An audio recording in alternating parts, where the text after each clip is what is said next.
and disrespected streets. I want to say hello to all of my wonderful subscribers. Hopefully, you all are having a wonderful day.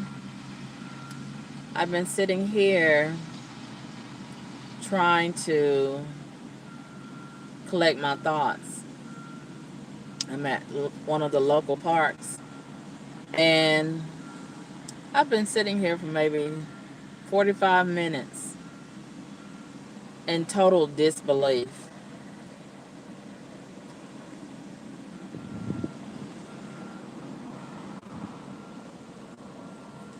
A part of me wants to cry. A part of me wants to vent. A part of me wants to understand why. Why in 2021 are we, so many of us people of color, still having to be subjected to racism, racially profiling, and such disgusting mistreatment, so much disrespect just because of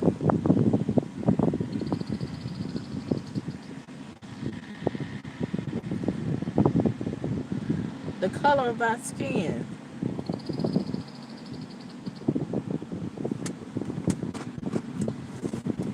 And today I was sitting here in my vehicle and I'm just trying to rationalize this. I'm trying to understand this.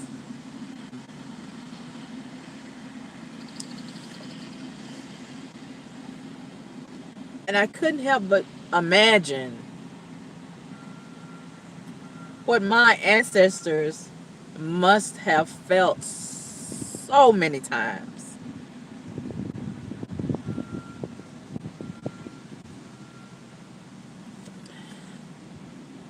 But the only difference is they didn't have another choice. They had to endure that. They didn't have many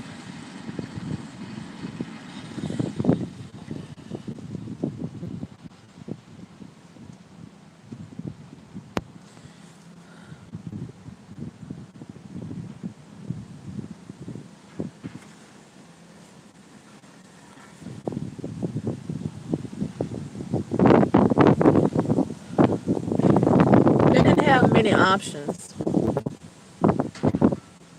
They didn't have many options on the board. They had to take it. And maybe that's how so many of them resorted to making the best of what they had. Maybe that's where the chitterlings and the hog maws and the scraps that so many of us now call soul food. Maybe that's where it came from. Maybe that's where it started because so many of our ancestors was turned away and they had to just do the best with what they had under those circumstances.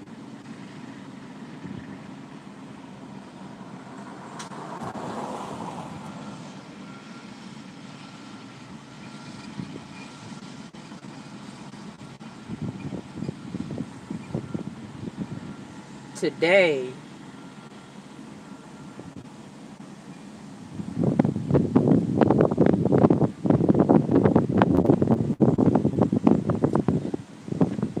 today I felt the anguish. I felt it. I felt the anguish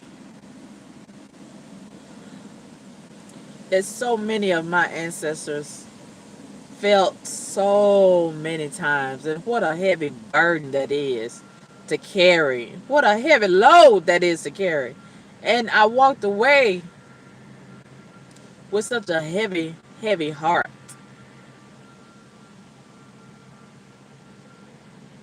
And I still cannot believe it. And guess what? The manager of Sugar Grits, they don't care. He stood there in my face and he showed me. that he does not care. And I do not matter. And there was nothing that I could say to change his mind. Yeah, he was nice, nasty about it. Ma'am, can I offer you a table? Why would I want you to offer me a table after you have showed me that I don't even matter and you really don't want me in your business? Why would I want why would I want why would I want to sit at your table when I have already stood there in the front of your business waiting to be seated and I was ignored? For a long time, I was ignored. And then the employee, he finally came to the front and acknowledged me, and he asked me, how are you doing today? And I think he was kind of being sarcastic. And I said, I'm fine, how are you? And he walked away to go right back to where he was standing at in the back, and he didn't come back. So I got my cell phone and I called the business and I asked to speak to the manager. And that's when I asked him, how long do I have to wait to be seated? And he said, oh, we can seat you right now. And I told him, well, I'm in the front. I'm waiting in the front. So when he came to the front, the other employee who had just came up there moments earlier, he followed the manager up there and just stood there looking at me. And I said, I was waiting here to be seated. And I pointed to the employee who had came up there to ask me how was I doing. And I said, he just came up here and asked me how was I doing. And he turned around and left. I said, is this the protocol? Is this the protocol? I'm just going to just have to sit here indefinitely. And the manager said, well, you could have already sat down. I said, how am I supposed to know that I'm supposed to just come in and sit down? Is that what I'm supposed to do? He said, no, ma'am, that's not what you're supposed to do. I said, well, that's what you just said. That's what you just implied.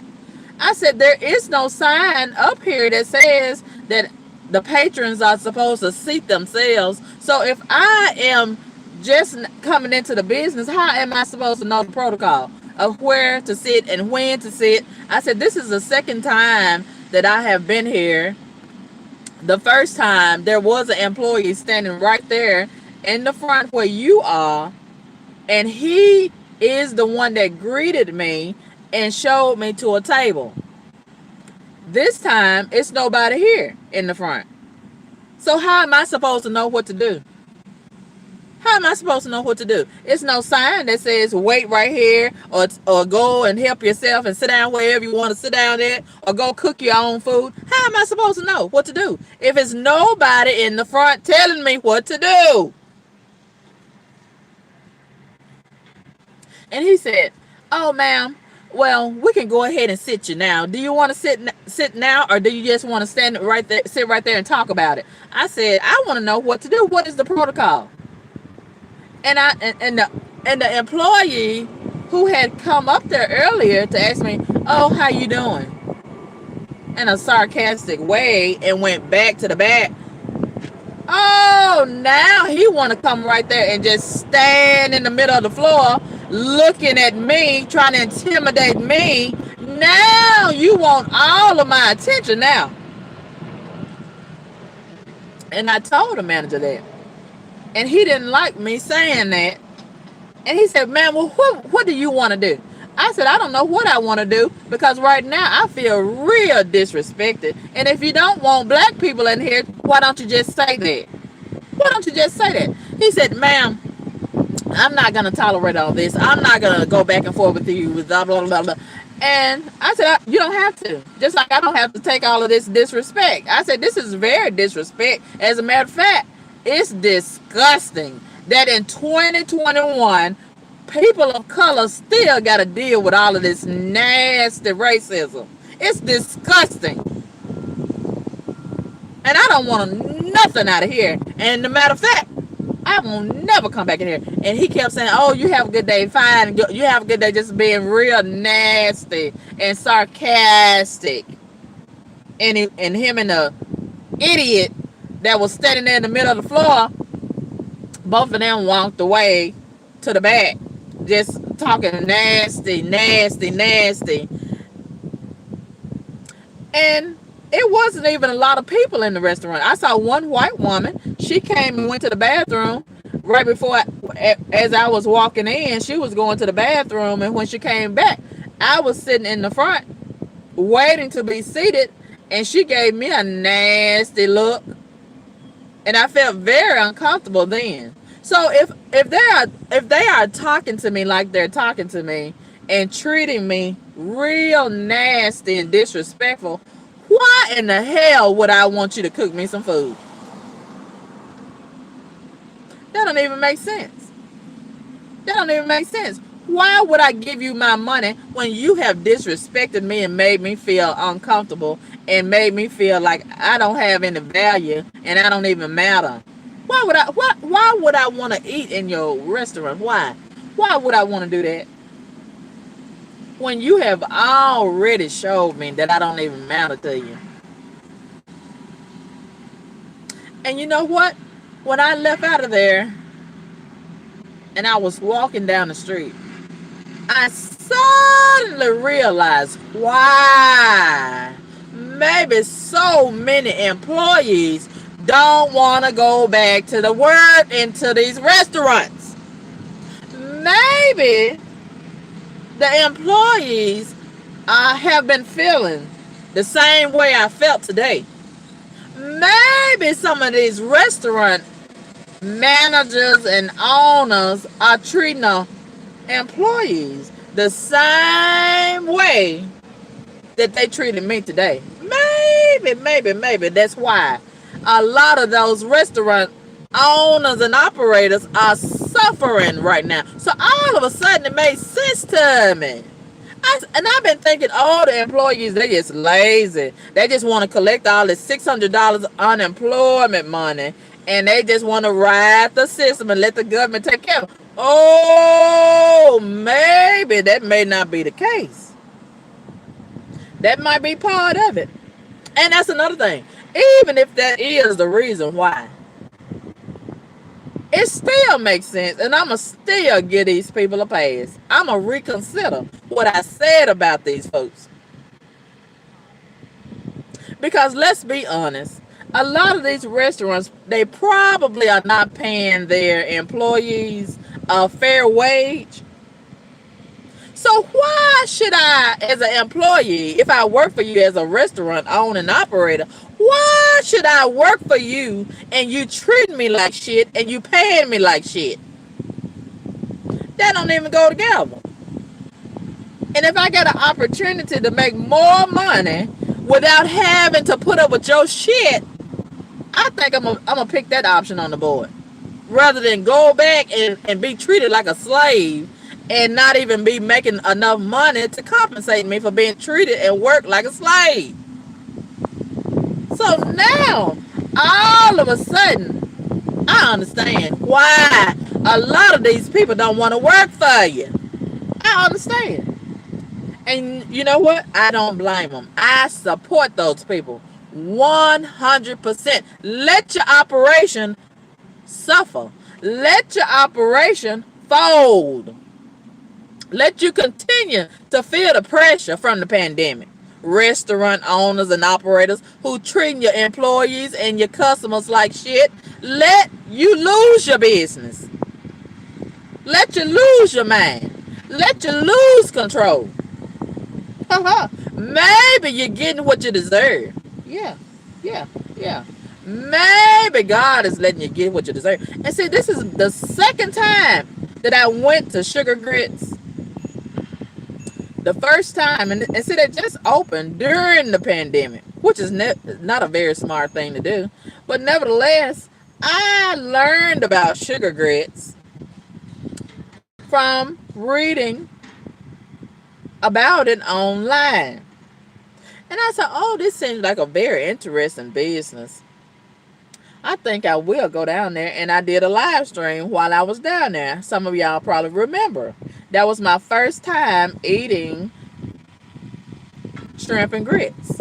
And I said, oh, it's so delicious. And no matter how good your food is, if your service is horrible and your attitude is horrible and it don't align with the food, however good your food is, it's not even gonna matter. And you're not gonna be able to get a repeat customer, and the customers is gonna tell everybody how horrible you are. And guess what?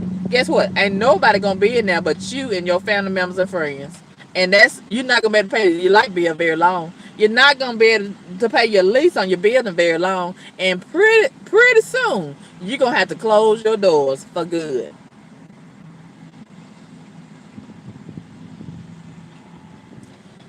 I have never been so disrespected as I was disrespected today.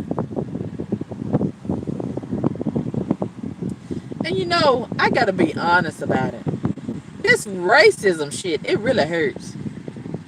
It's like somebody really just just take a big boot that they wearing on their foot and they just kick you in your gut. That's the best way that I can describe this racism shit. And you know, this racism shit, it's really done got old.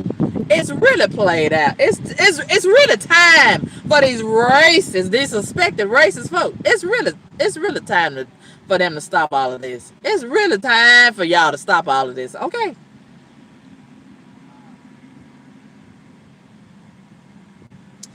And the pandemic. Let's talk about the pandemic. The pandemic. Yes, a lot of people are suffering, but that don't give you the right to have a nasty attitude, especially when you are operating a business for the public domain and you are offering a service to the public. You can't, in the middle of a pandemic, you can't afford to have a nasty attitude.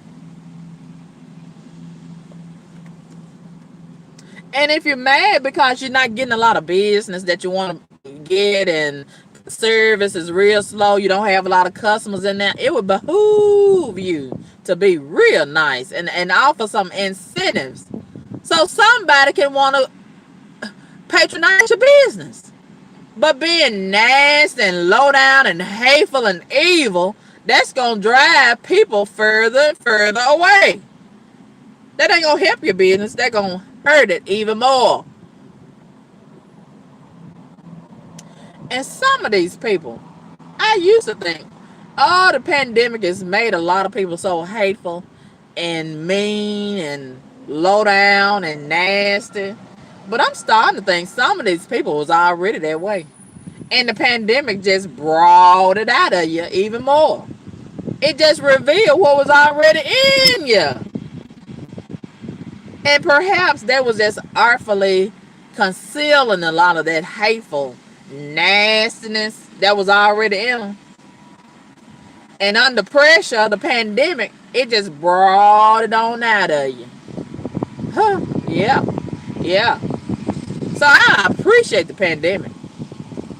I appreciate the pandemic, and I salute the pandemic, because the pandemic done revealed what was already in a lot of people.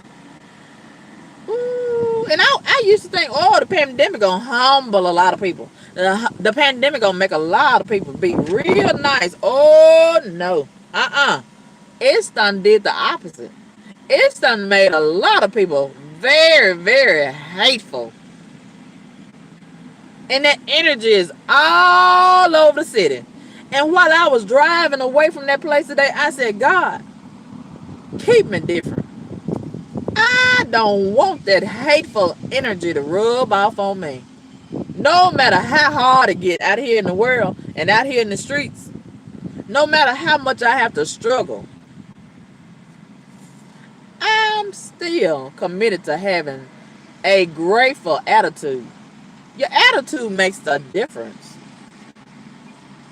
I still want to be a humble person. Because if you be grateful for a little bit, guess what? God will bless you with more. But when you mistreat God's people and you don't be grateful for what he already done gave you and done for you, and he done, look, he has blessed a lot of these folks to survive COVID-19 when all these other people got took out by COVID-19. A lot of people still in the hospital right now, hooked up to a ventilator, can't even breathe.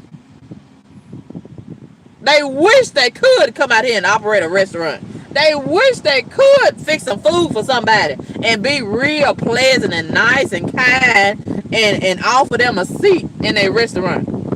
But they can't do it because they on their back in a bed in the hospital. Or they 6 feet under in a grave. Or burn up by way of cremation. Wherever they are, they gone. They out of here. But here you got a lot of people living and breathing, was not touched by COVID-19. God spared their life, and they still low down. They still ungrateful. So if I can see this, don't you think God paying attention to this? And I can imagine it hurt God so bad to see his children behaving like this. The government done gave you all this PPP loan money and you're still not satisfied. You still angry. You still upset. And the money that you got is still ain't enough. You still feel like, oh, somebody owe you some more. Still got your hand out and your mouth open and your eyeballs open looking for some more. Looking for some more. No matter what they give you, it ain't never enough. You still ungrateful. You still got a cold-blooded heart and a hard heart. And do you really think God gonna let you operate under that type of spirit and mistreat his people? Do you really think God gonna let you get away with that without any repercussions and consequences? Do you really? Ooh. And we still not all the way out of the pandemic. We can't afford to be low down. COVID-19 is not all the way gone. It ain't packed its bags and left all the way. So what if COVID-19 decided, oh, let me bust a U-turn in the middle of the street and let me go back and get some folks that I forgot about? It ain't too late. It ain't too late. And that man, he got the nerve to stand there with no mask on his face and be low down to God's child. Oh, that's dangerous. That's dangerous. Ooh, that's dangerous. With his chest poked out, being low down and wicked to me. And I got God in me. Oh, sir, ooh.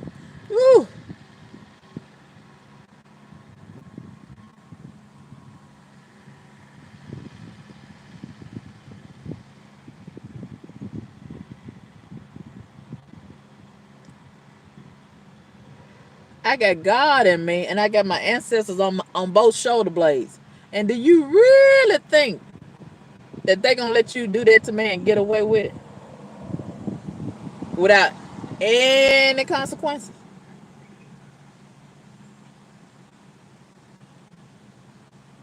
Do you really think that God is not gonna give me beauty for my tears? Oh, when God's children cry, when his children cry out, oh, whoever's responsible for them tears, they are in big trouble. God is not going to let you mistreat his children and get away with it.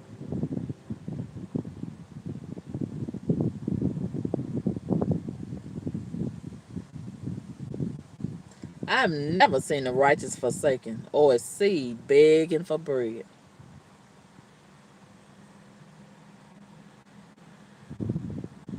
I've had a long day today. I've been burdened down by so many heathens. I'm not able to get my rest. They woke me up early this morning. I went to bed late. And I'm so tired. I don't even feel like I'm tired anymore. And then I had to endure that. I had to endure that. And I was so full of joy. And I said, oh, in spite of having a heavy burden on me, because of all of this disturbance and all of this heathen activity and heathen energy all around this city, I said, okay, I'm gonna just ride downtown and go to the riverfront and just park over there and maybe do me a live from the riverfront. Guess what? I couldn't do that because the heathens have made it impossible. They have forced the city to make some unprecedented decisions. They got the whole riverfront blocked off where you can't even park down there because the heathens have been, they've been so terrible. They've been so terrible and disturbing those rich people down there that's got them 500,000 and $1 million houses downtown, right there in front of the riverfront up on the top of the hill. They've been complaining about the heathens. Ooh, they done had to put down speed bumps. Speed bumps because the heathens have been drag racing. They've been speeding all over the city with a stimulus check in their hand. And see, maybe that's why I'm trying to give the Sugar Grits manager the benefit of the doubt. Maybe that's why he treated me the way that he treated me. Maybe that's why the employee treated me the way that he treated me. Maybe they don't really want no people of color in a restaurant because of the reputation that we have and it precedes us. And even though I am a civilized black woman, I don't behave like a heathen.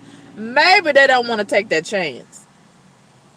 Maybe they feel like I'm going to bring my family members and my friends and my YouTube subscribers and we're going to have a meet and greet over there and disrupt their business like a lot of these heathens do.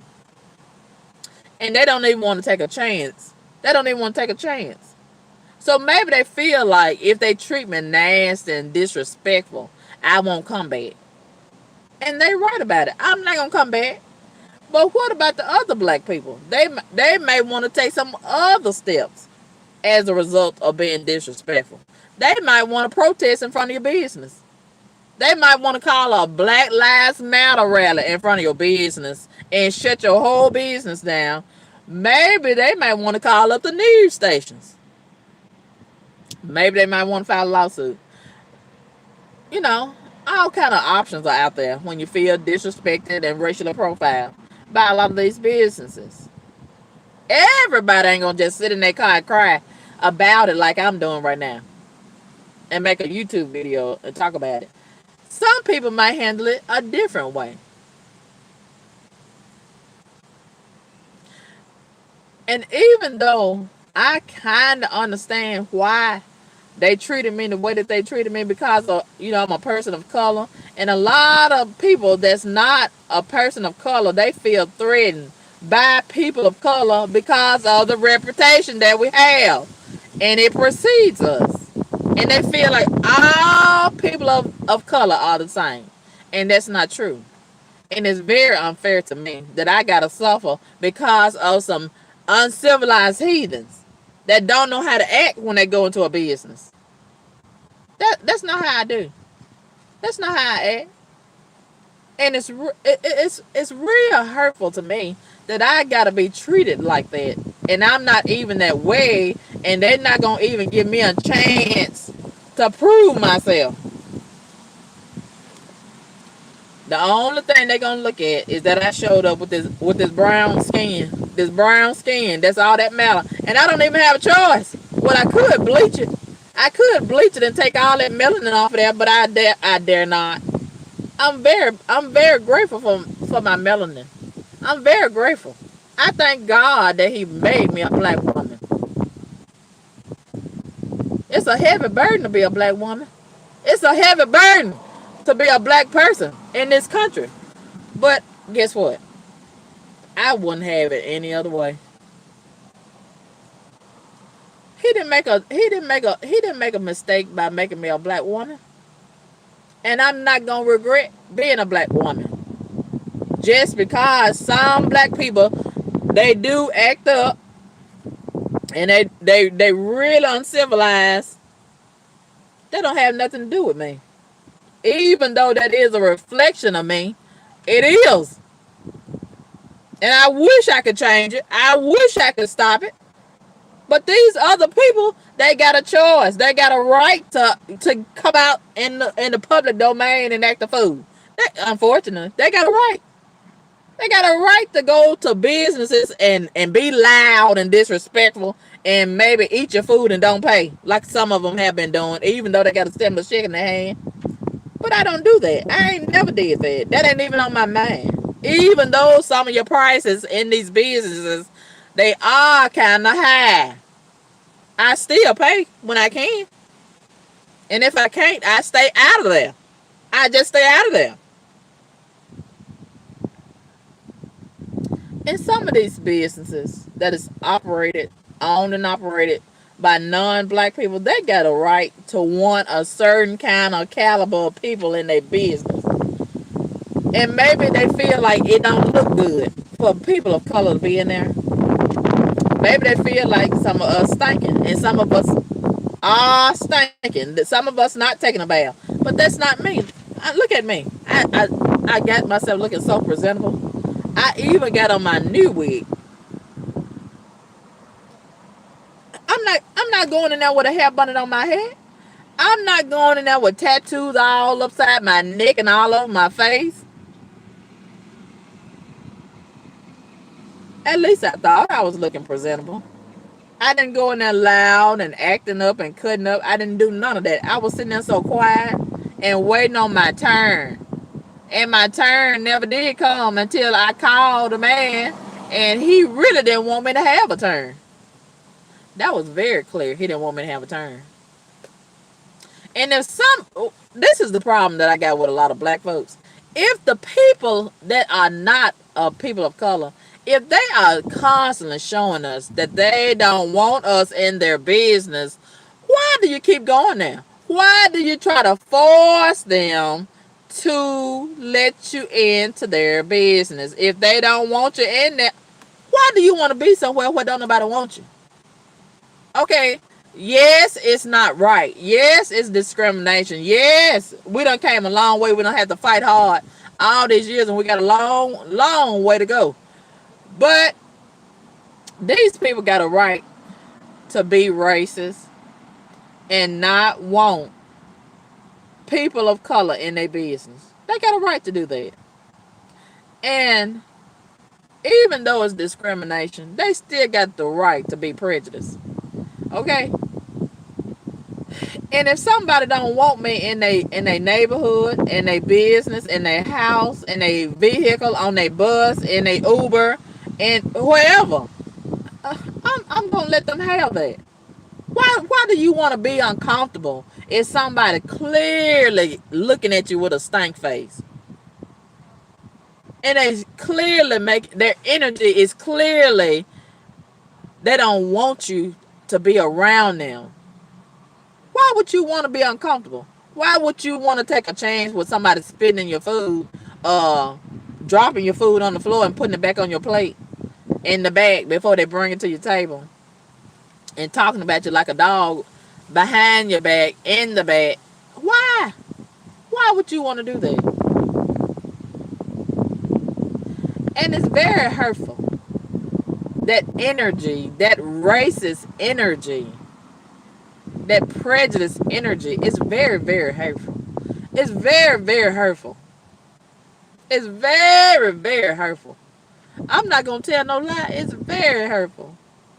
But I would respect you more if you tell me, even though it's against the law, even though it's a chance you're going to get a discrimination lawsuit filed on you. I would rather you put a sign up there and say, and risk getting your business shut down. I would rather you put a sign up there and say whites only. Whites only. I would rather you say, ma'am, I don't want your black ass in my business. I don't want your black ass sitting in my seat.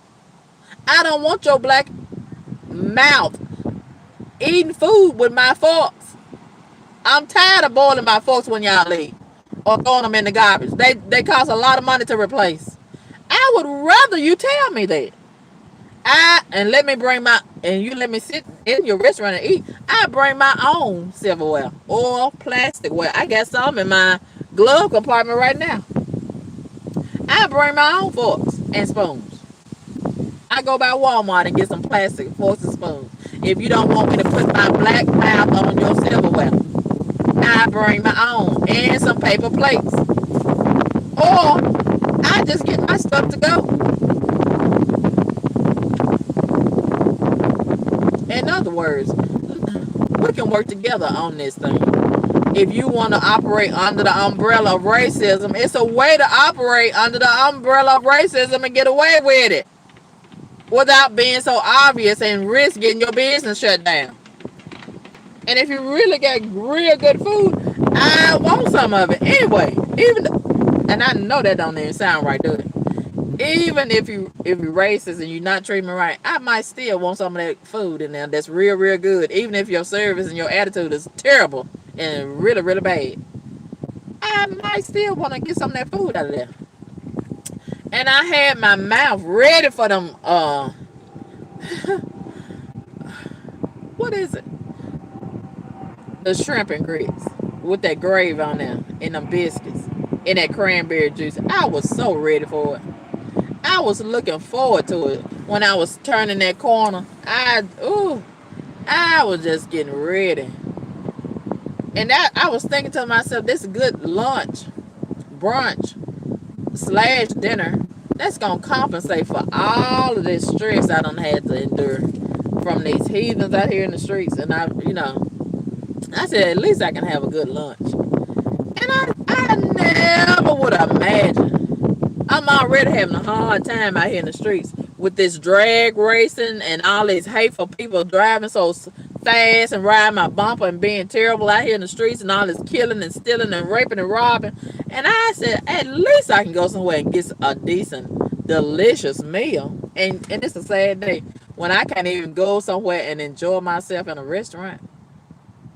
In addition to all of this other stuff I got to put up with. So I done told myself, and look, I done traveled a long way from where I stay at. I'm going completely out of my way. And I said, well, it don't matter. I just burn that little extra gas and God will bless me with some more money. And I went way downtown just to get racially profiled and disrespected. And crying. I could have cried on the other side of town. I done had to come way over here just to get rejected and crying because somebody don't want me in their place. I could have got that over on the other side of the town and it wouldn't have cost me that much gas. This gas is very high. And I'm in real disbelief, seriously. In 2021, and I've been in this world a long time, but it's really not that very long that I've been in this world. But I'm real close to 50, right? It don't seem like it. I feel real young and I look real young, and I don't know where all these years don't went to. But nevertheless, almost 50 years I've been in this world. And the whole 50 years we've been having to put up with racists. And I really would hope if God let me live to be 50 more years that we won't have to deal with racists and racism the other 50 years. And a lot of people oftentimes tell me that I need to travel outside of the United States. If I had the money, I would. Because they say It's a big difference outside of the United States. But a part of me really begs to differ because these same races that's in the United States, they got enough money to travel outside of the United States. And they got family members and friends and business partners outside of the United States. And I got a feeling that that same racist spirit is done rubbed off on those other people that they got friends with outside of the United States and family members and friends. They they got that same spirit. And they keeping them same principles and them same practices in line. After all, that's how they have been able to hijack all of those gold and gold mines over there in Africa that belong to us.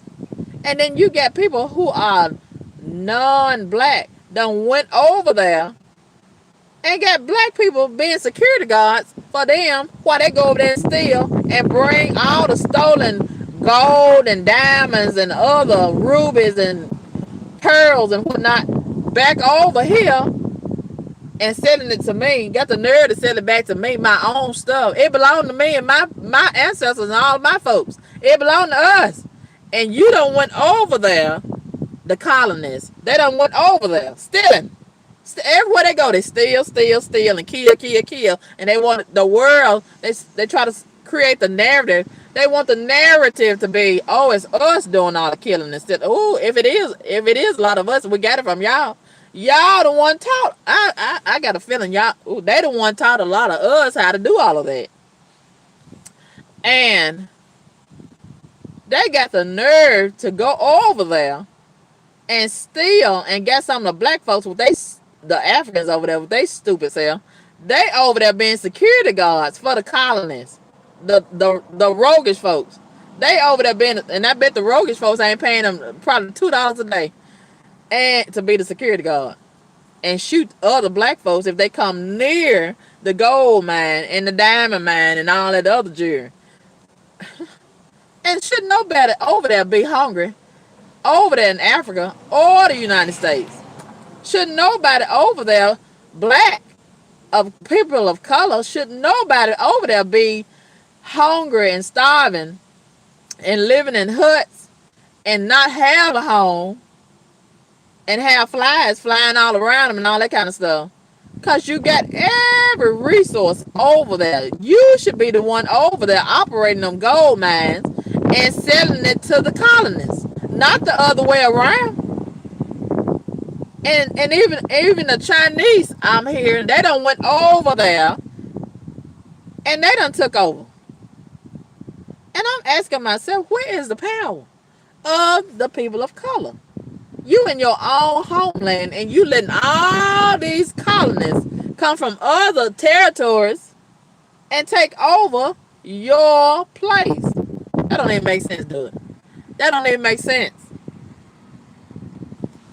But anyway, they go over there and rob the land and got the nerve. It's the nerve for me. They go over there and come back and bring all the stolen goods back over here and got the nerve to want to sell it to me for 10 times the amount that they done got it for. I will not participate in that. That's the main reason why when I did get married, I refused to have an engagement ring or a wedding ring. I refuse. I'm not gonna have myself or my husband paying for none of that stuff.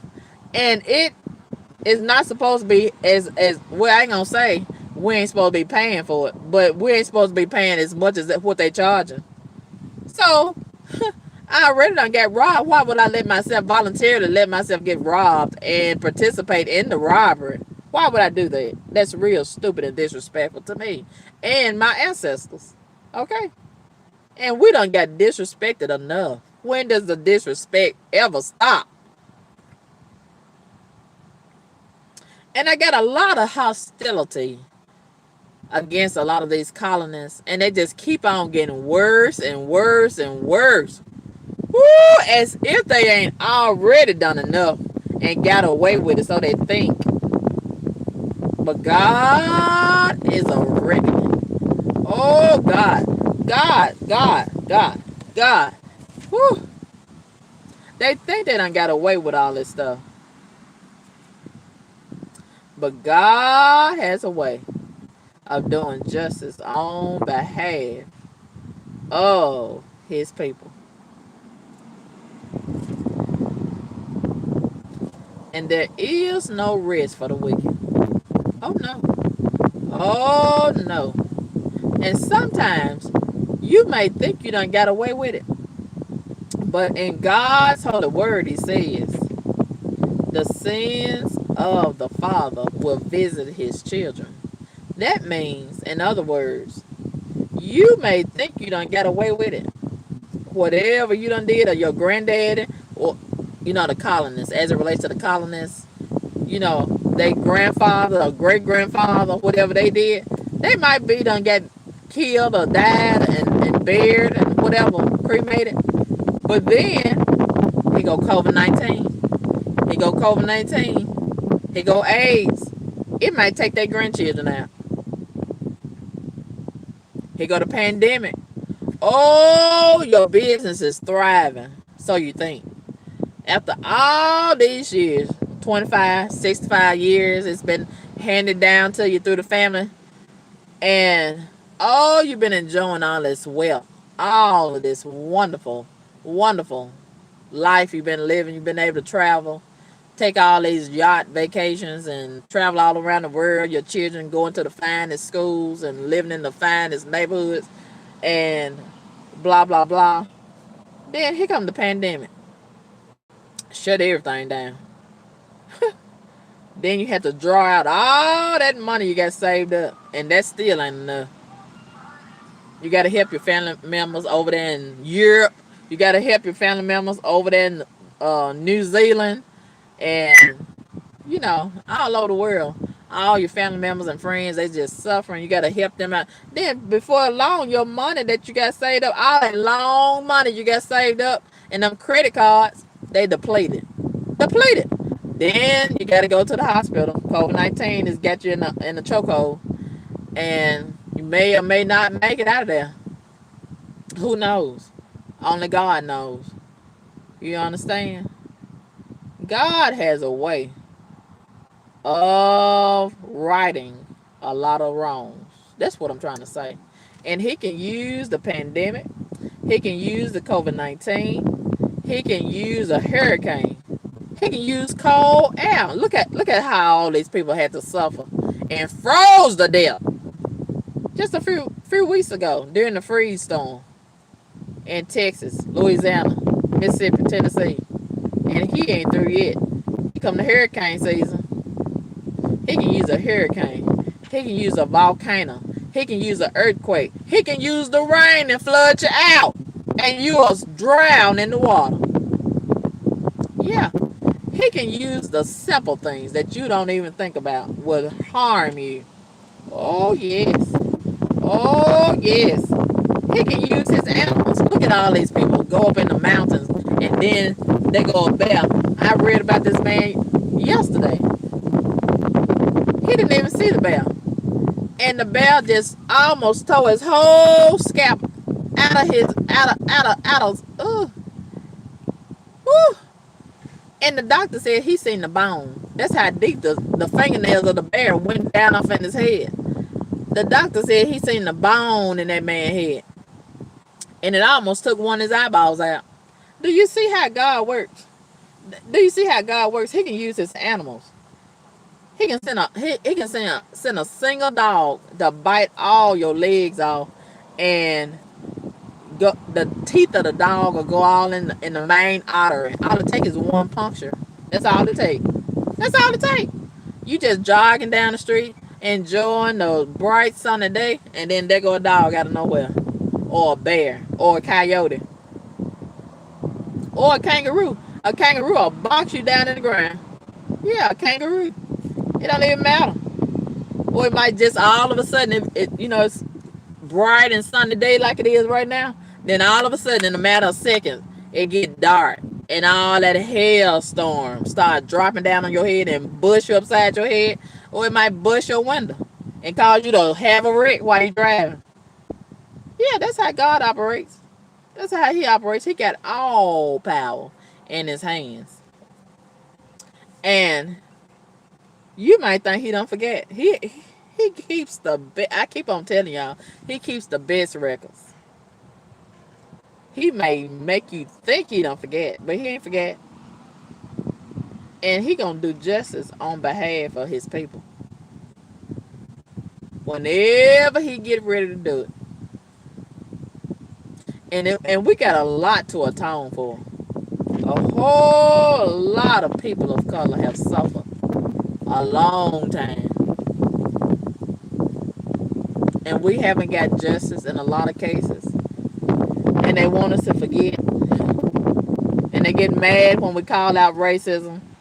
And they try to play mind games and make us think, oh, you crazy. That's not racism. That's not racism. No, it's not.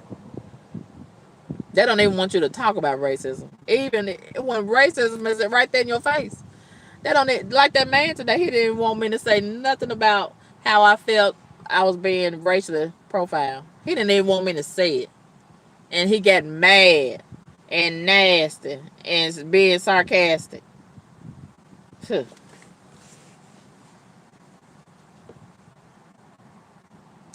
So, in other words, God has been already moving us to do this.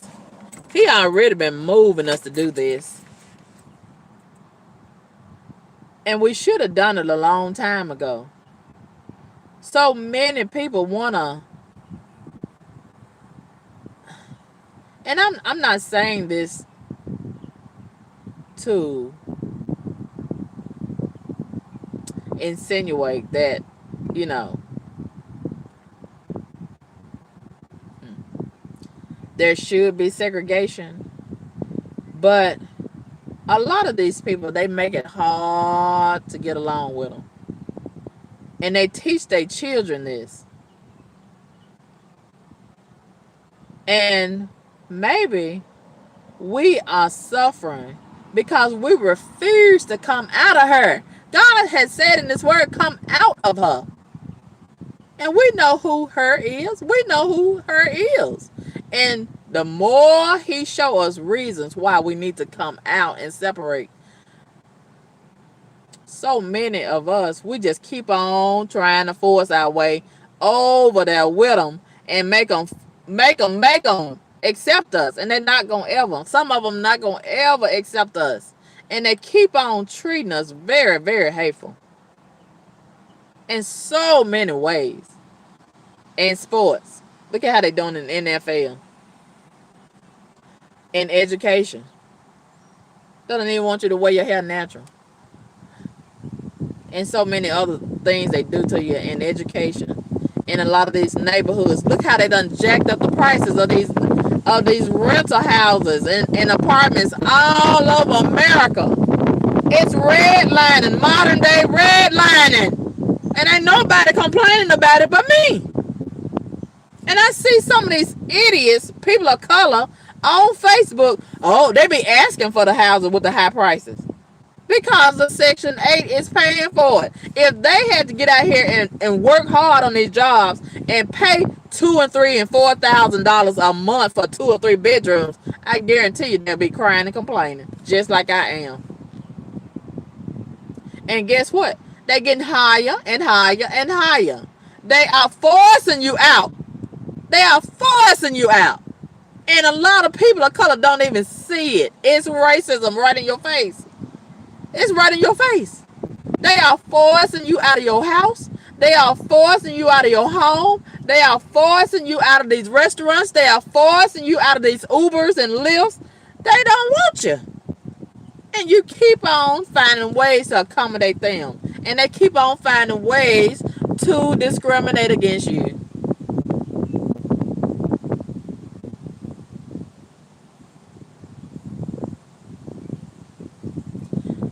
So many people can't afford these houses. Then if you try to stay in your car, they won't even let you stay in your car in a public parking lot.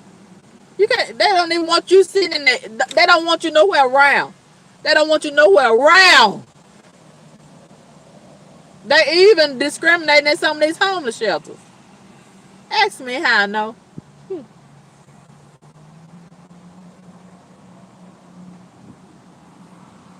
And they are finding ways to be hateful and exercise their hate in a legal way where they can get away with it. And if they could put whites only on the front of their business establishments, trust me, they would. But how they treat you, how they talk to you, they might as well. They might as well have whites only.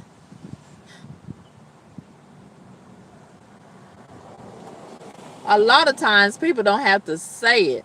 They will show it to you. And you gonna feel it. Oh, you gonna feel it. And trust me, today I felt it. The man didn't have to say whites only. The man didn't have to tell me we are racist. We don't like blacks in here. Because I felt it. I felt it. And I'm not going to ever go back there anymore. Why do so many people want to go towards the pain, towards the hurt, towards the rejection? If somebody rejected me, I'm going to let them reject me. I'm not going to let them keep on rejecting me, and I'm going to go back for more and more and more. That's stupid. That's real stupid.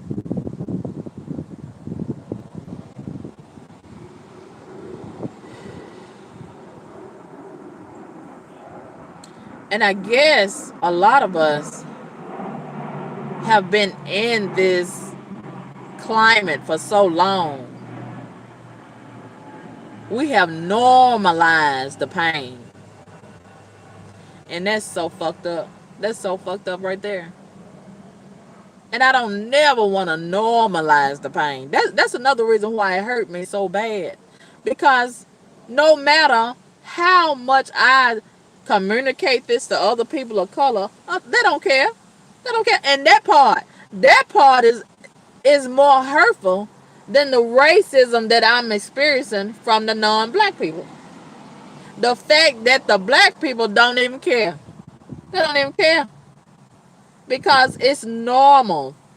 It's normal. That pain is so normal.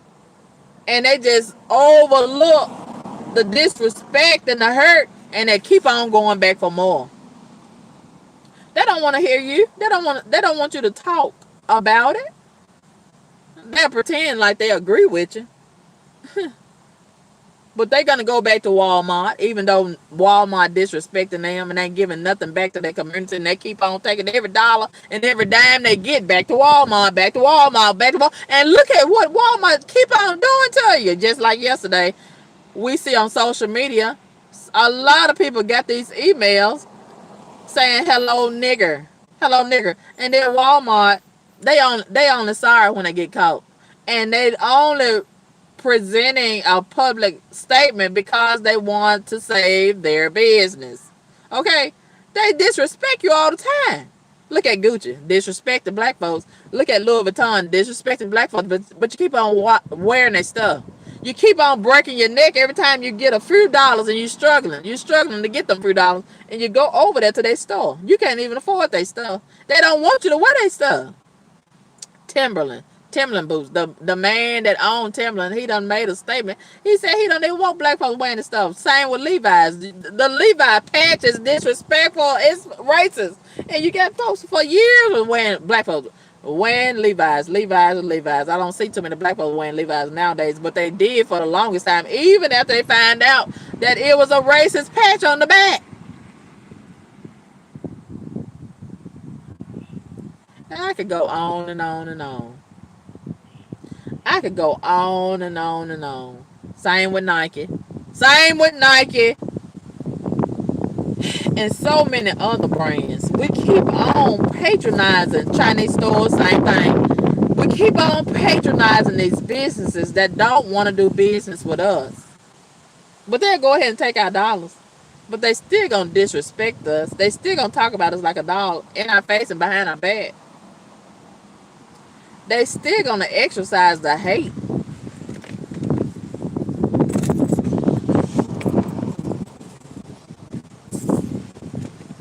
And they still gonna laugh at us when we say Black Lives Matter.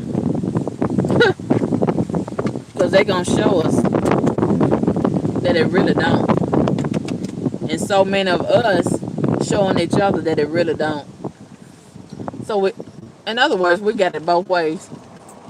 We got the disrespect on both sides, right?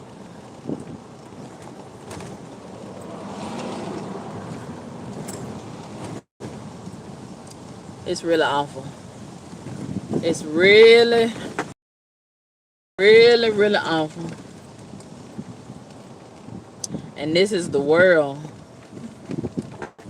that we have to exist in, whether we want to or not. This is the world that we inherited. And there's nowhere we can go in this earth to escape it. Huh. Nowhere. Not even in the ocean. If you try to go to the ocean, they under there. They under there. If you try to go to the caves or to the mountains, they up there. They over there. With all that racism. There's nowhere we can go. And I have considered that. I go. Where can I go to get away from the racism? Nowhere. Nowhere. There's nowhere I can go. And that part made me cry. That part made me cry. But guess what? When I got through crying, I still gotta live. I still gotta live in a world that's racist. So what good is crying about it? What is that gonna do? That's not gonna do any good. What good is it to complain about it? That's not gonna do any good either.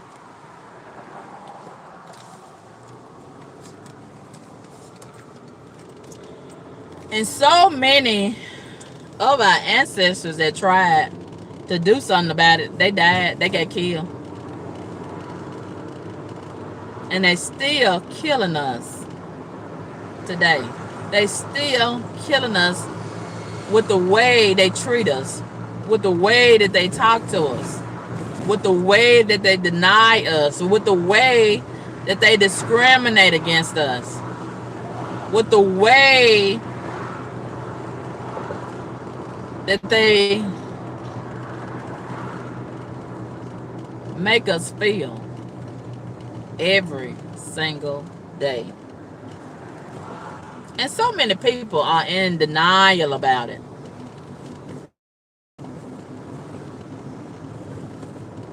Maybe because it hurts so bad. Maybe because it hurts so bad. And boy, oh boy, it really hurts so bad. And this is what we got to live with every day. Every day. Along with the other stuff that we have to live with every day. And sure, we can find ways to temporarily escape, mentally escape from it.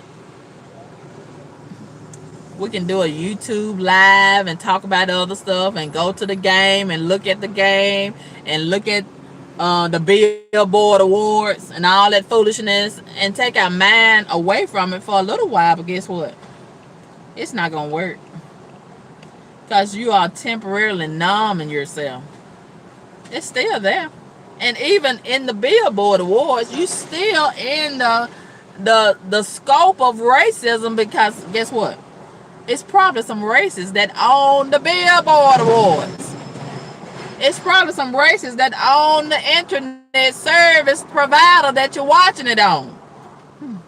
It's probably some racists that's paying Drake and Cardi B and all them other entertainers to be a buffoon and misrepresent your community over and over and over again. You see what I'm saying? You see where I'm going with this? So we still can't escape it.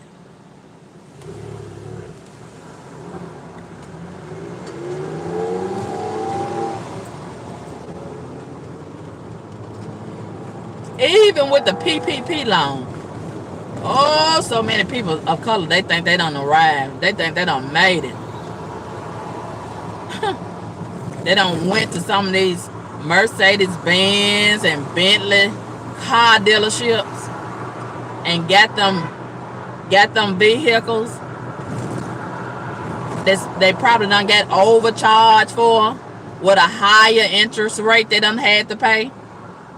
And the loans, the PPP loans, they probably gonna have to pay a whole lot of interest on those. See what I mean? You still cannot escape the racism. You still can't escape it. And even right here, right now in this city, I've been complaining over and over and over and over again. I've been calling the city council. I've been emailing the city council. I've been calling the mayor. I've been emailing the mayor. I've been calling the police director. Everybody. I've been asking for some help. All these heathens drag racing, riding fast, riding my bumper, presenting a danger to public safety. Nobody is listening to me. Because guess what? It's not affecting their community. It's affecting the black community. So why should they care? If the black people are helping them out, a lot of them are racist, the ones that I'm calling, probably. So why should they care? Why should they stop black people from killing black people and endangering black people when a lot of them want to do it anyway? See what I mean? There go that racism. I still can't escape it. I still can't escape it. Because even my own people in my community, they practicing racism on behalf of the races in their own kind of way. My God.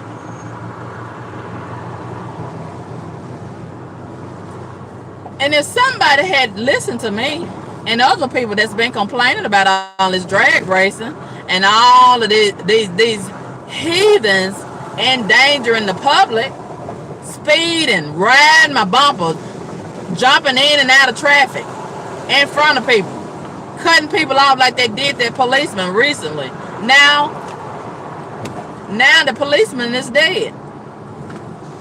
Now the policeman is dead because one of the heathens jumped out there in front of the policeman while he was riding his motorcycle and escorting another group that was on their way to a stop the crime rally.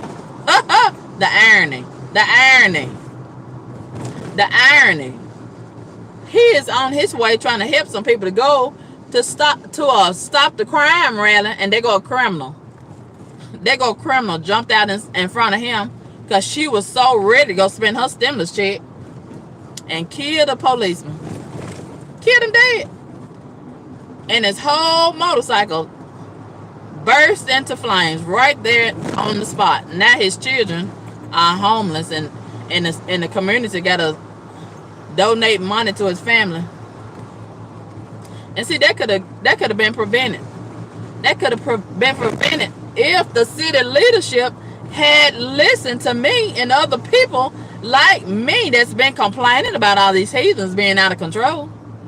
This man didn't have to lose his life, and people didn't have to donate to this man that's dead.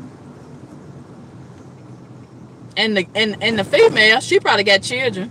Now somebody got to be burdened down with her children. They probably bad as hell.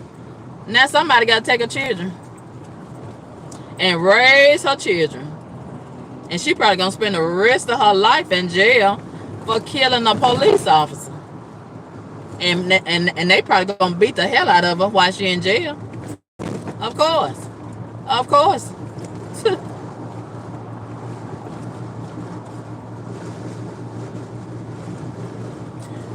So all of it is intertwined. All of it goes hand in hand. We got it either way we go. Either way. And so many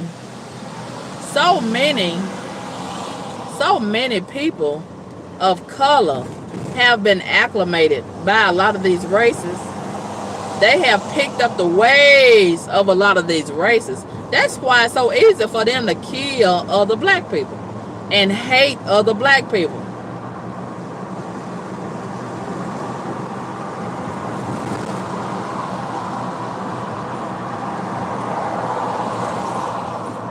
They have become acclimated. Ooh, that racist spirit is something else, ain't it? That racist spirit is real slick. It's got a lot of these people of color out here killing people of color. And you don't even see or hear about a whole lot of these white races and non-black races killing black people anymore.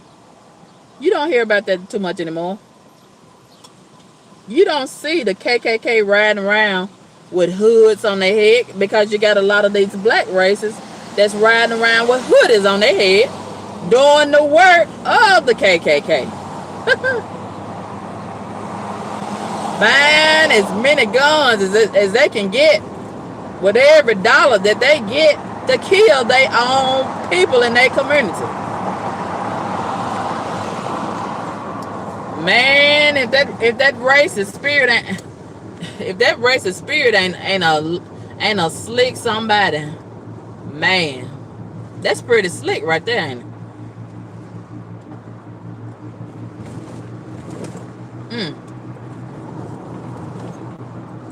And if you cry about it, if you heard about it, they still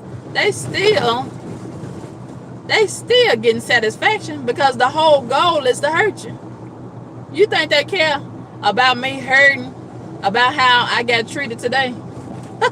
That make them feel good. That make them feel good to know that I'm hurting about that. I ain't gonna come back to their restaurant. They glad about that. They hoping that I tell everybody else, and a lot of other people of color won't come back or won't come at all. They hoping that the word will get around. I circulate the message, and that'll help them out, if that be the case. And they don't want people of color in their business. They okay with me hurting. They okay with me crying. They okay with my heart being heavy and feeling discriminated against. They okay with that, I'm pretty sure. I can imagine they might be okay with it.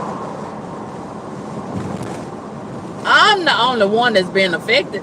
I'm the only one that's being impacted. They gonna keep on going about their day. Business as usual. And they're not gonna give a single F about how I feel. They don't care nothing about that. They showed me that today. They probably showed me the first time. I was just too greedy eating up that food to pay attention. They probably showed it to me the first time. I was too busy trying to give them the benefit of the doubt.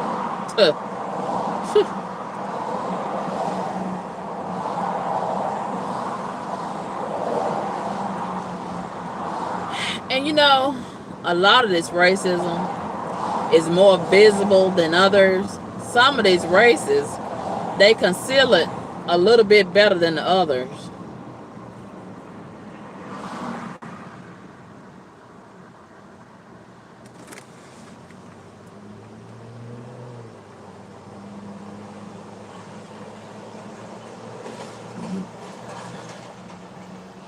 And whether we want to acknowledge it or not, it's everywhere we go. Like I said before, it's impossible to escape it. And we can find ways to cope with it a little bit more. That's all we're doing, just finding ways to cope with it a little bit more. Because we got a long time to be here and deal with it.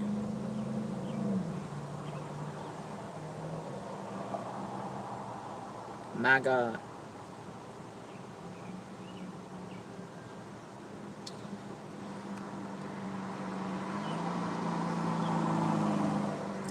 We got a long time to be here and deal with it.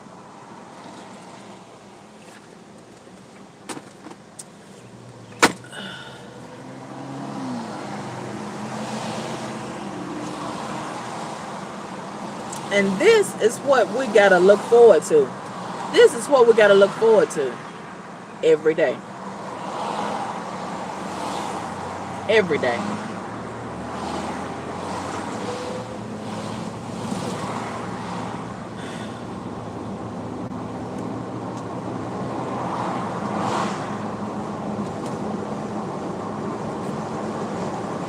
And I guess that's why it's so easy for so much infighting to occur within the black community, and why so many blacks hate each other and harm each other, because we have so much anger for the racists, but the racist has instilled so much fear and has a lot of people shook. So they know they don't have the means or the heart or the resources to fight back against the racists.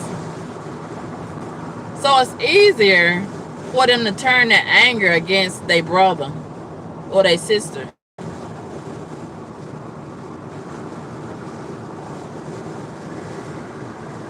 And we see so much of that every day. Every day.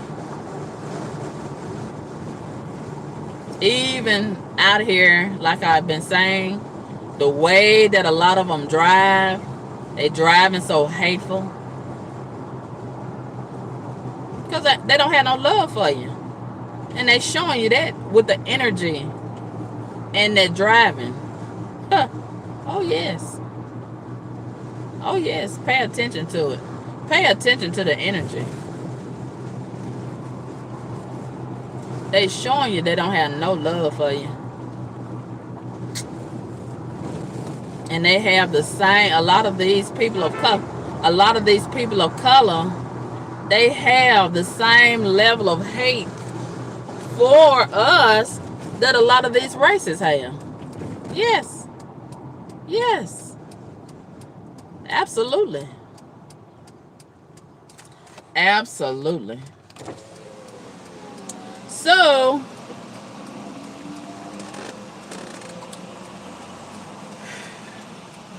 I guess I go to my place. I refuse to call it home. I've never really felt at home over there. I'm grateful for having a shelter over my head, but I've never, and the place is decent. It's a decent place. But I just don't feel comfortable calling it home. Because home is something like, to me, something like refuge. And I really don't feel like this is a place of refuge and sanctuary. Your home is your sanctuary. And I really don't feel like this is a sanctuary for me. Because I'm constantly being disturbed by my neighbors. Constantly having to smell marijuana. And all of that is just demon energy. Demon energy. It's just a demon energy all over that community. Constantly. And the last week or two, it's a lot of these people don't get their stimulus checks and tax refunds and PPP loan money. And they have been buying, this generation right here, they got a thing for fast muscle cars. And they've been buying all them fast cars over there in my community with those loud mufflers on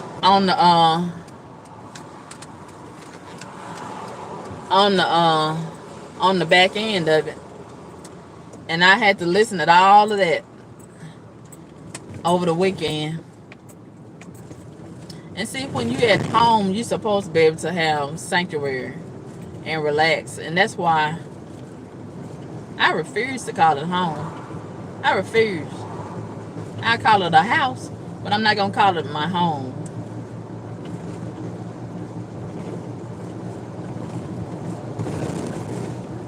Out here in the streets, I got to be I gotta be burned down with these heathens.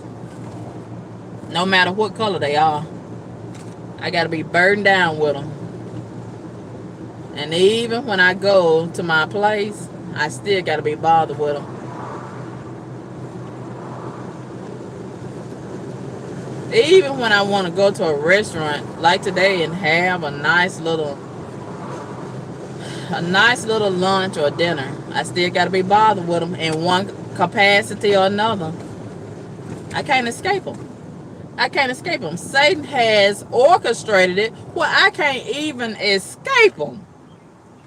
But God is a good God. God will give me a way of escape.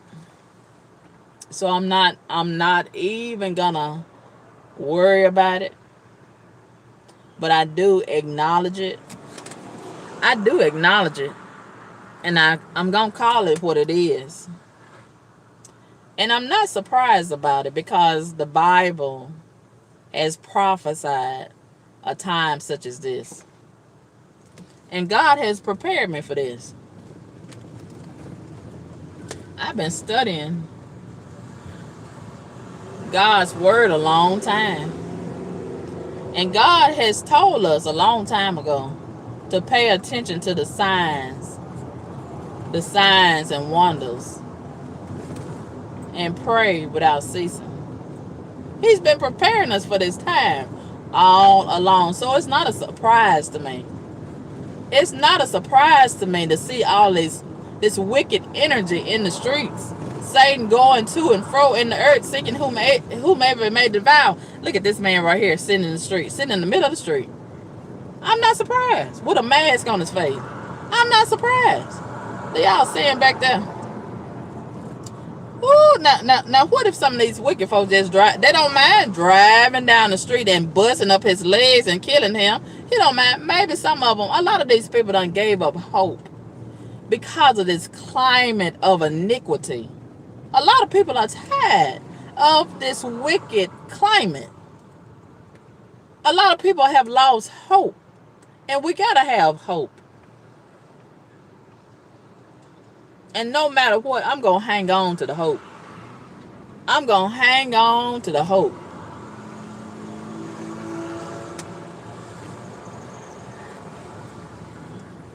And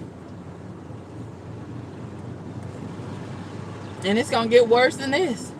So we can't take this little bit. A lot of people not going to make it. A lot of people not going to make it. And as they say, only the strong survive. And the best way to cope, I guess, just pull over. Look, there go another car. Been up in the back with that rope, holding the back of it up. It's a lot of that going on. There goes somebody right there speeding in one of them race cars. There go one right there. And no police is up and down the street patrolling. There go another one come behind me driving fast. These are demons. These are demons. There go another. Every other car is a race car. The Dodge Challenger. They're using that for a race car. The Dodge Challenger and the Charger. Every other car is a race car. There go one right there. Every other car is a race car. Every other car. And see, now I'm getting into this community where all the heathens are. I'm getting ready to drive down through here where the heathen neighborhoods is. And it's real. The energy in the atmosphere is very, very evil and wicked. The closer I get into this neighborhood down here, ooh, and the way that they drive is just wicked. Wicked. That wicked. Its energy is wicked. And they got the nerve. And that's even more insulting. These same people, and these are people of color, right? These same people will call me sis and queen. And you treat me like some of these non-black races. You treat me more hateful, just as hateful or more hateful than some of these non-black races. I can't accept you calling me sis and queen. I can't. I gotta reject all of that. I gotta reject you telling me that we need to stick together. How can I stick together and you treat me evil? Huh? Just like a racist non-black person does. How can I support you when you treat me evil and wicked like the non-black races? How can I support you when you treat me very evil like the non-black races? How can I unify with you when we not playing for the same team? How can I do it? I can't support you with that. And then when I tell the truth and shame the devil, oh, you tearing down your own people, but you don't mind tearing me down. It's the hypocrisy for me. And once again, we gotta live in a world like this.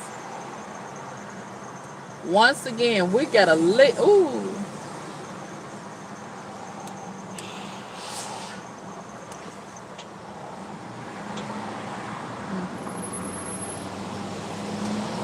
Woo.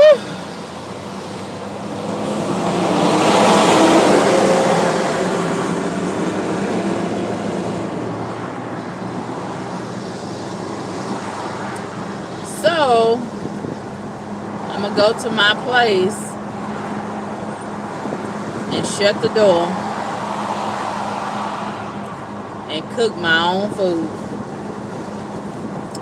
Sure, a racist probably prepared it at the factory, in the stores where I bought it at. A racist probably sold it to me.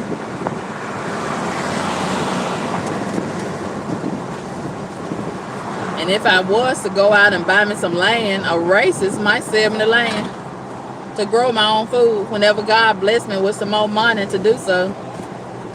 See what I mean? We can't escape it. We can't escape it. We can't escape it. And even the dope that a lot. And as I was saying, a lot of these heathens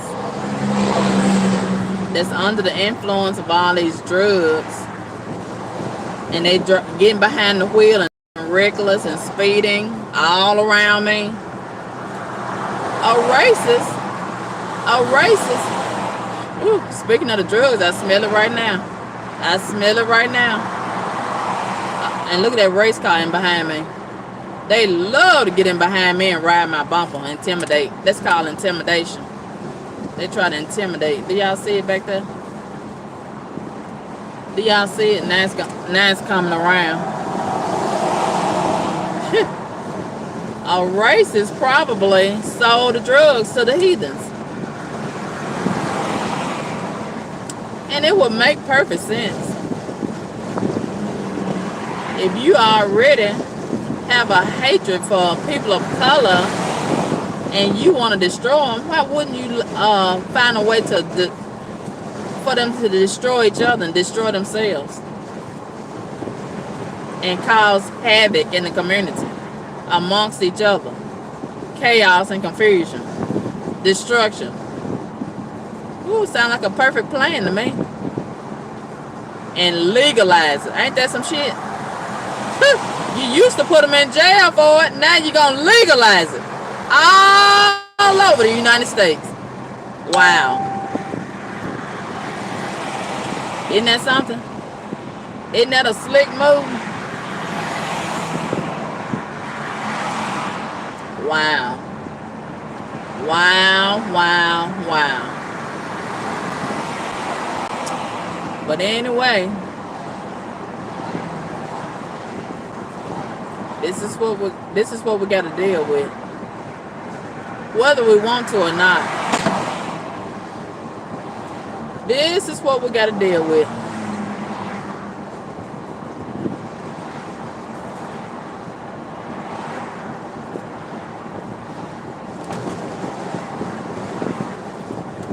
Whew. But this energy, this hateful energy, all of it just makes me sick. Right now, I'm just feeling sick in my stomach. Spiritually, I'm feeling sick.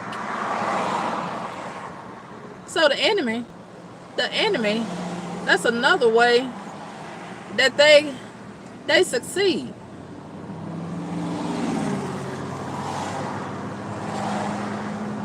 Because after all, the goal is to kill, steal, and destroy, right? So if I keep on feeling sick like this, and one thing leads to another, I might have a stroke.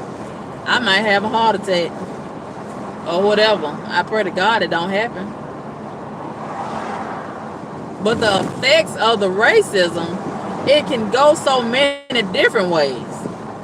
That's my whole point. That's my whole point.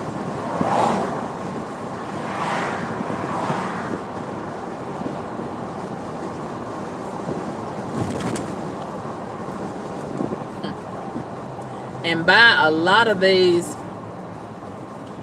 suspected racists passing these laws and making this marijuana legal, that's another way to destroy the community. That's another slick way to destroy these people. And then a lot of jobs still doing drug tests, and they still not gonna hire, so you still destroy it. You still prevent it from progressing. You still gonna go out there and commit a crime if you can't work a job because you on drugs, and you're gonna go to prison. A lot of these suspected racists, they own and operate a lot of these prisons, so they still succeed. Do you see the trap? Do you see the trap? And this is enough to make me sick. We don't have time to twerk. We can't afford to lay around and just have sex in the middle of this type of territory. Do you see how sickening this is? Do you see how sickening it is? And this is what a lot of these folks, that's all they want to do. Smoke drugs. Go to the liquor store. Get them some cigarettes. Have some sex. And that whole cycle just get repeated every day. In the middle of what we got going on. And in the middle of what we got to contend with. That's enough to make me sick right there. A lot of people ain't got the strength and ain't got the courage to fight against it. They just submit. They don't submit. Why don't you submit to God? Instead of submitting to the authority of wickedness. And that's what it is. That's what it is. That's exactly what it is. They submit to the threshold of wickedness. But they won't submit to God.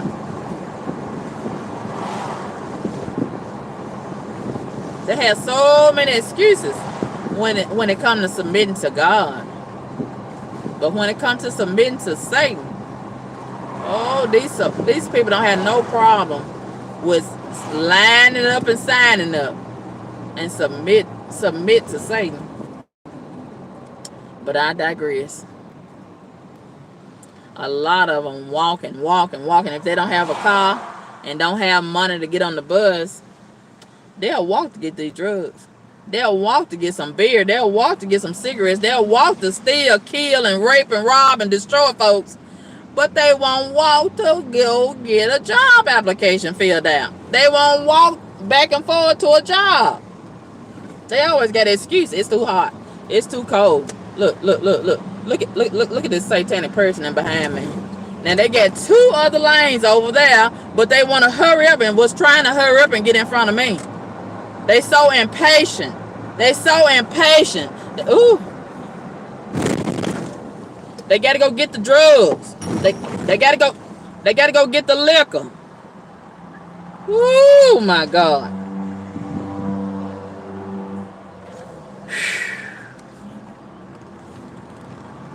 This is just satanic. This energy is just satanic. Satanic.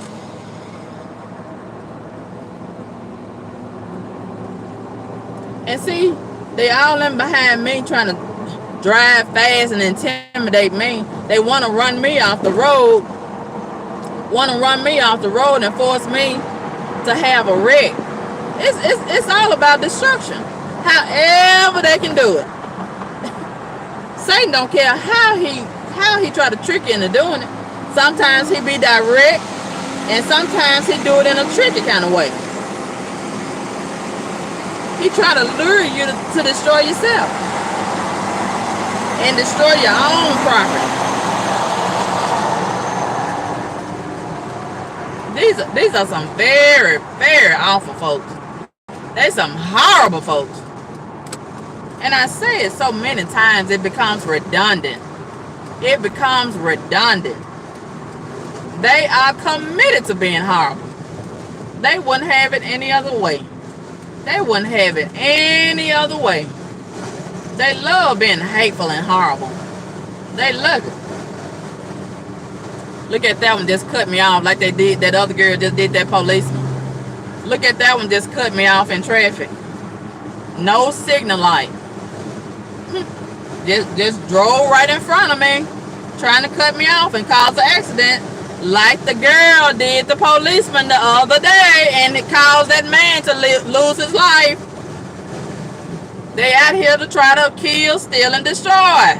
That's the whole point of all this wicked driving. The pandemic done brought it out of them. I keep on saying that. And it's the truth. The pandemic done brought out of them what was already in them.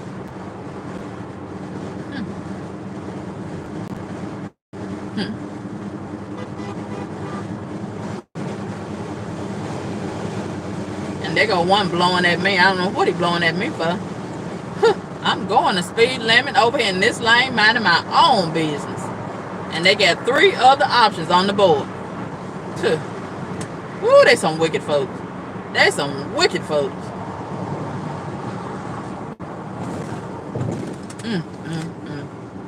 But God got a way.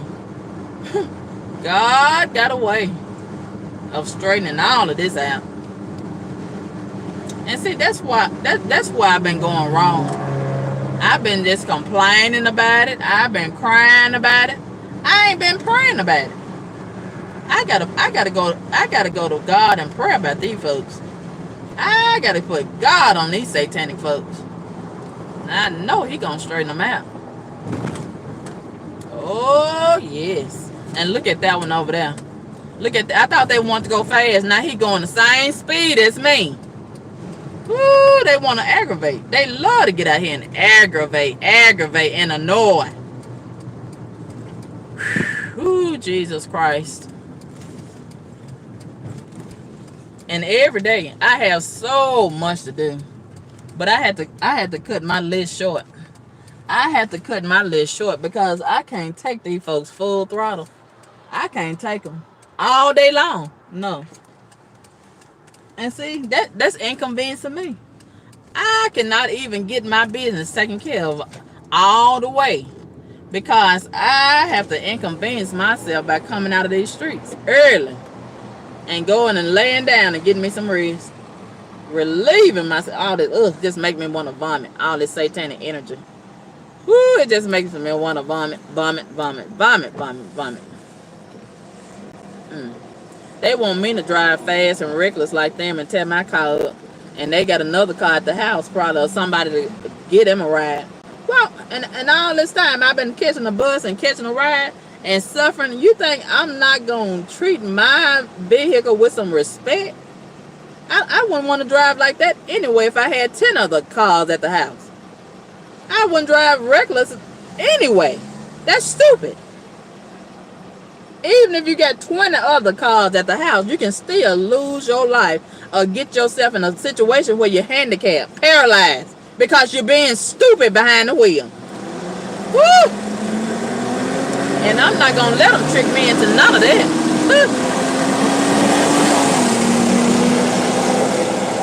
But anyway, I'm so glad. I thank God that I'm not an idiot behind the wheel or otherwise, like a lot of these folks. I thank God that I'm not satanic like a lot of these folks. I thank God that I'm not racist and just evil like a lot of these folks. Y'all have a great day. Holla at your girl. Peace.